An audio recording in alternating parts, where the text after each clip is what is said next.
Another episode of the Scaling Brokerage podcast. Today we're here with Linton. He's been blessed us with some of his time here today. So we're thankful for him for coming out to the podcast and being ready to share his story there. So I'll kind of kick it right off to you, Linton. If you want to tell us a little bit about yourself, how you got started in real estate and kind of the beginning of it all. Okay, well, the beginning of my real estate career, I got him started as an investor.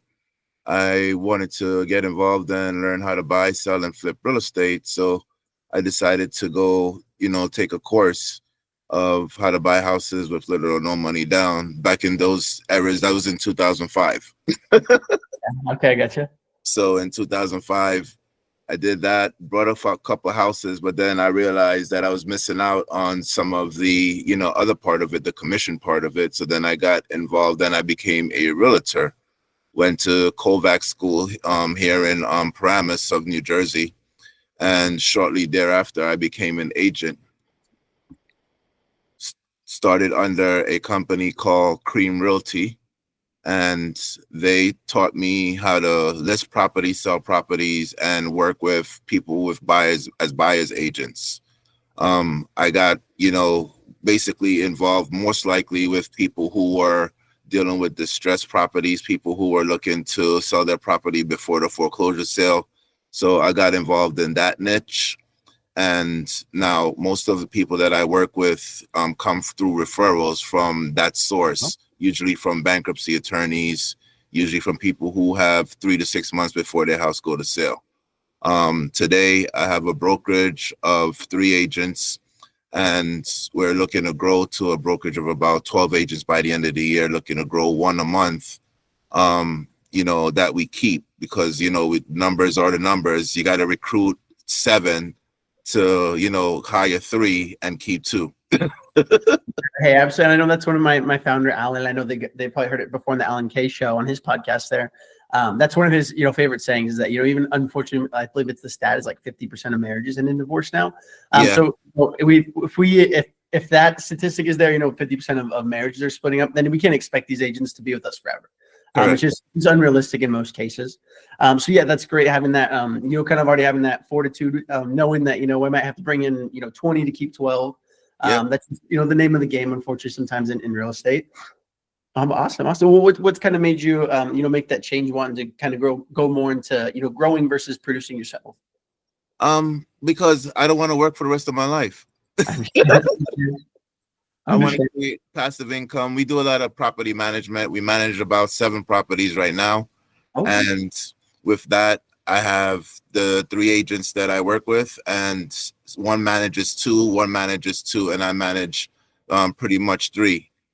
So, and then eventually, if I have a total of about 12 agents and 50% of them produce, I'm creating a passive income, even if it's a 70-30 split, 70 going to them, 30 going to the brokerage. I have that passive income coming in every month, and everything that I produce myself, I keep 100%. Absolutely. And I know that's a lot of members that I've spoken to on the podcast before. That was kind of, how they got started. They were doing doing 10, 15, 20 deals a year, whatever it may be. And, giving all that away to someone else was kind of the main pain that, caused them to start the brokerage in the first place. Yeah. Very similar, we can see kind of the other opportunities and things that we have available to us now that we have that, that license and have that, following we built up in the community over time as well. Correct. Oh, awesome. So have you ran into, is making that transition now into kind of getting more producers in under you, kind of taking that weight off your shoulders. What have you ran into any challenges, while kind of making that transition? Well, yeah, not everybody stays. Like, for example, I'll interview 7 people in a week. 2 people said they'll go to school and they don't necessarily start. One person will finish school and then they'll make a decision that they want to go to a different brokerage because they offer them better or different benefits than we offer them. Like, we're a mom and pop shop. You probably haven't heard of Changing Lives Realty, but we've been around for 5 years. And, we work with a lot of distressed homeowners, and we work with, mostly niche, pre-foreclosure, foreclosure, bankruptcy. Yeah, and that's a great way to find out kind of what other people are avoiding in a sense. Those expired, those canceled, and get in front of those those potential customers, potential sellers as well. But Correct. if essentially you're finding that niche in our market where, hey, I'm seeing kind of an untapped, side of this, and that seems like exactly what you did there. So that is awesome. Yeah. Have you, I mean, besides, agents kind of, falling off after training and things like that, have you ran into anything else while growing? Like, have you put too many hats on yourself at one point ever, or kind of doing too many things with property management and the brokerage there? No, we have a good team here. We have AJ Santana, who basically deals with, the collection of rents. We set up a system online where they can actually pay the rent online. And if they don't pay it, they get an email saying that, your rent is past due. And after 30 days, they get a letter in the mail saying that we're filing eviction. Yeah. So we put systems in place. Something goes wrong, our other realtor, Verona, she gets an email saying that, this property needs to get this information going out there to them. We need to get a contractor out there. So I'm pretty much managing everything. I get copies of the emails of everything when they come in. And if anything that they can't handle or they're on vacation, it falls on me. Okay. See. Well, and to kind of dive into the marketing and lead generation side, is that something that you've kind of just been, just stepped your feet into, or have you been recruiting for a while now? What's been kind of the history for you as far as that? The history for me as far as that, as we go networking at least twice a week, talking to people there about either, coming on as a realtor, if they want to go to school as a realtor. We offer to pay 100% of their school fees once they graduate and close their first deal. We give that's 100% refunded, because 9 out of 10 times, if I pay for it up front, what I mentioned before happens, they leave and go somewhere else. Yeah. Yeah. Absolutely. Yeah. So we also run ads online, and I get ads from Indeeds, LinkedIn, and other places as well that can, lead me into doing 1 or 2 interviews, a week. Okay. Gotcha. And do you have any like systems or anything in place, or is it more so just yourself kind of facilitating, trying to get in front of, some of those prospective agents? No, I don't have any systems in place. It's just me. Okay. I understand. Have you ever looked into anything like system, like anything that streamlines the recruiting for you, so you spend your time more so where you want to inside of the business thing? No, I have not. Was not familiar with any of the systems than, pounding the pavement. I got you. Hey, and sometimes that's the best way to get get the kind of ball rolling, in a sense, get us started. Yeah. Nice. Well, and what would you say is kind of the future vision for you? What would you say, like, if you were talking to yourself 5 years from now, where would you want yourself? Where would you want the company to be? What's kind of the goal? 5 years from now, I'll have about another 3 offices, 1 in South Jersey, 1 here, and 1 in Florida. And eventually I'll have an office down in Virginia as well, too. I have people looking to actually help me expand and get that done. So that's where I see myself 5 years from now, getting into some commercial as well, and some, development. Nice. And the commercial space can be huge. I know a lot of the members who kind of go hand in hand, residential and commercial side. Yeah. But having that extra avenue, having that, another source of income that we aren't having to, and sorry, I'm blanking on the word, but another source of income, we aren't having to constantly nurture and keep up on. Huge for keeping the lights on, keeping us rolling, getting into, those other offices, other territories. Great. Just curious, was there any reason, like, have you ever lived or worked in any of those? I know Pennsylvania is one of them, I believe, right? So I missed the other two. What do you call it? Florida is very warm, and my kids love going to Orlando. So I figured, when I did an office down there, while I'm down there, I could write off the whole trip. Virginia, I just have, I love Virginia, but go there at least once or twice a year to visit family and friends. And I'm here in Jersey, so looking to open one down south. I have we call it a business partner who's looking to, manage it. So that's already in the works. That's awesome. Hey, that's awesome. Yeah, and having someone there ready to, set up the office, ready to get things rolling, so you can, like talked about before, spend the time more so we want to and have to. That is a huge, head start, I should say. In terms of, most. Nice. When I know you've been in the industry a long time, so you mentioned at least 20 years there. So I'm sure, put wealth of knowledge. Do you have anything that any advice you'd give to new brokerage owners kind of just getting started? Anything that you'd tell them to kind of help them see that, that light at the end of the tunnel, so to speak? Yeah, I would tell them to, make sure that, everything that you're going to do, research first and don't just jump in, blind. Make sure you have all the facts. Make sure you have all the setups for your office. Make sure you have your rules and regulations. Follow OSHA guidelines, and find a niche.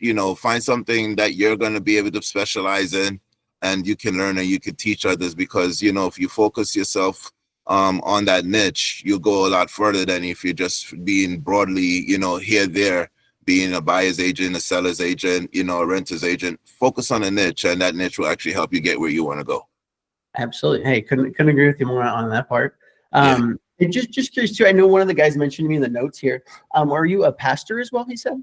Yes, I've been pastoring since 2012 full time at Second Timothy Baptist Church here in Passaic, New Jersey. And I co-pastor there with Pastor Lisa.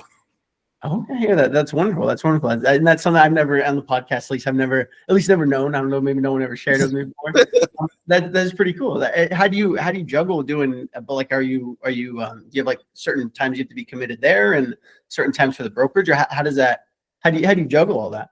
I'm always on as a pastor. If someone calls me and needs prayer, I can take 5 minutes and pray for them. Like this Friday, literally, I have to go do a funeral for someone after work. So after I finish work at 4, I'm gonna go jump in, do a funeral at 7. Oh geez. Oh man. Yeah. That's busy. Yeah. Oh well, that is really cool though. That not just be kind of in the one vein of real estate. Having having other things in your life that obviously are important as well. Yes. Huge for keeping us on track and on focus too. It makes it easier to kind of dive back in and sit down in the real estate end when we've had been able to enjoy our time, and maybe not so much on Friday. But I'm sure there's a lot of things you do with it, the church, things that are enjoyable. Yes. So that's awesome. That's really cool. I know he mentioned that in the notes. I just wanted to bring it up because I don't think I've ever had that the coincidence of that before. So that's pretty cool. Nice. Well, yeah, and I would tell the people a little bit too about kind of what you guys have to offer over there. Kind of just give them a little Cliff Notes version of yourself and your business there. All right. Well, my name is Linton, and at Change in Lives Realty, we're located in New Milford, New Jersey, and we've been around for 5 years. And we teach you the nuts and bolts of real estate. So most people just come into real estate because they want to buy and sell. We'll actually walk you through the process of finding deals that are, like most people say, off market, but they're never really off market because they're really going to be calling you and telling you they want you to help them list their house or sell their house. So you find them before everybody else does, and you show them what value you're going to offer them so you can get it on market to get them the best value. Because trying to sell it for sale by owner, you're really not going to get the best value. You put it on the market, you have everybody's eyes looking at it. Yeah. So we teach you how to find those deals, and we teach you how to get them on market and get them sold within 30 to 45 days. And what we tell them, if we can't sell your house in the 30 to 45 days that we agree on, someone from our investment group will buy it, because we deal with investors like that who look for single and multi-families that they can fix and flip. So with that, we train you and we show you how to do all that. And on top of that, if you decide that after 3 or 4 years, you want to go ahead and open up your own brokerage, we'll help you do that as well too. Oh, that's awesome. Hey, that is awesome. That's huge, especially if I know a lot of agents, like I said, they get started in the industry, they, see those commissions leaving themselves every month. Yeah. And that kind of that boat to ownership makes a lot more sense as we continue to get more and more deals every year, make those connections, build those relationships in the industry. That's awesome. That's awesome that you guys help do that as well. Cause I know not everyone necessarily wants their agents to, they want them to grow in the vein of, selling homes, but not everyone helps promote them and to, run their own business, kind of take on their own, their own side of it. So that's awesome. That's really cool that you guys offer that. Yeah. I mean, we always want people to grow. Like I said, my end goal is passive income, and in doing that and open up 3-4 more other brokerages and just get in a percentage of the brokerage. I could actually sell my brokerage to someone who's in this office, and I could call it retirement, but it's never retirement, just travel. Yeah. Right. Well, and I know that's one of the huge upsides to, being independent, being, I know you mentioned kind of a mom and pop shop. Yeah. That's one of the huge advantages, is at the end of the day, what you put in and what you have, at say 20 years from now, you're looking to sell the business. Everything that you've, grown and done is all yours to, exactly. sell, keep, whatever you want to do it. But, versus kind of the team model with like EXP, LPT. I know we can run into, putting our kind of heart and soul into it. And then, technically it's still not ours. So Correct. that's awesome though that you have the being able to stay independent, haven't let the big boxes kick you out or anything yet. Yeah. That is wonderful. That's great news. Yes, sir. Hey, well, this has been an awesome conversation. I always like to ask too towards the end. Is there any quotes, anything you think about from time to time? Maybe something you have on the wall at the office that you really kind of think about when maybe when things get tough, when things are good. Anything like that?